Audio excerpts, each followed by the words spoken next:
একটি দেওয়াল লিখনকে কেন্দ্র করে সন্ত্রাসী সংগঠন ছাত্র শিবির যেভাবে বাংলাদেশ জাতীয়তাবাদী ছাত্রদল এবং সাধারণ শিক্ষার্থীদের উপর হামলা করেছে, সেজন্য আজকের এই তাৎক্ষণিক বিক্ষোভ মিছিল এবং সমাবেশ থেকে আমরা সেটির তীব্র নিন্দা এবং প্রতিবাদ জানাচ্ছি।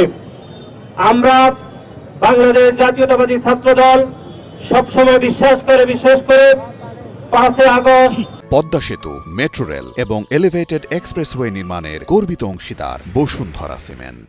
এই ছাত্র জনতার ঐতিহাসিক গণ অভ্যুত্থানের পরে থেকে আমরা স্পষ্টত যেটি বলে আসছি যে প্রতিটি ক্যাম্পাসে যে একটি 21 শতক উপযোগী যে একটি মেধাভিত্তিক ছাত্র রাজনীতি বিনির্মাণ করার জন্য সাধারণ শিক্ষার্থীদেরকে পাশে রেখে যে একটি ইতিবাচক রাজনীতি প্রণয়ন চলেছিল, সেখানে বাংলাদেশ জাতীয়তাবাদী ছাত্রদল সারা দেশের সাধারণ শিক্ষার্থীদের পাশে থেকে আমরা অত্যন্ত নিরলসভাবে কাজ করছি।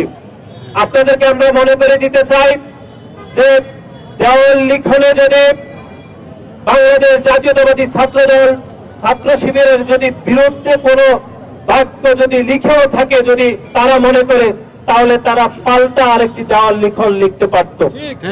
কিন্তু তারা একটি দেওয়াল লিখনের প্রতিবাদে তারা বাংলাদেশ জাতীয়তাবাদী ছাত্রদলের অসংখ্য নেতা কর্মীর উপর তারা হামলা চালিয়েছে চট্টগ্রাম সিটি কলেজে।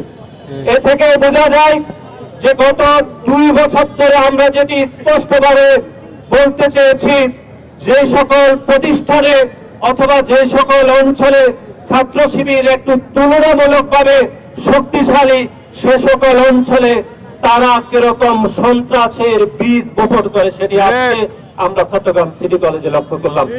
এই ঘটনা যদি অন্য কোনো শিক্ষা প্রতিষ্ঠানে হতো, যদি ঢাকা বিশ্ববিদ্যালয়ে হতো, তাহলে তারা এরকম দুঃসাহস দেখাতো না।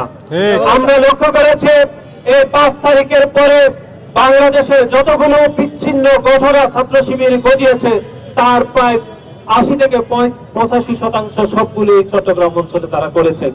কারণ তুলনামূলকভাবে চট্টগ্রামের কয়েকটি শিক্ষা প্রতিষ্ঠানে তারা অন্য যে কোনো শিক্ষা প্রতিষ্ঠান থেকে তাদের সাংগঠনিক অবস্থা মোটামুটি তুলনামূলক একটু ভালো।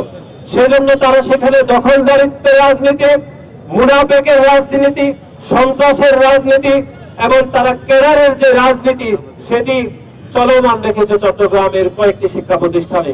এর আগে আপনারা দেখেছেন চট্টগ্রাম কলেজে এবং কমার্স কলেজেও তারা বাংলাদেশ জাতীয়তাবাদী ছাত্রদল এবং সাধারণ শিক্ষার্থীদের উপর তারা হামলা করেছে।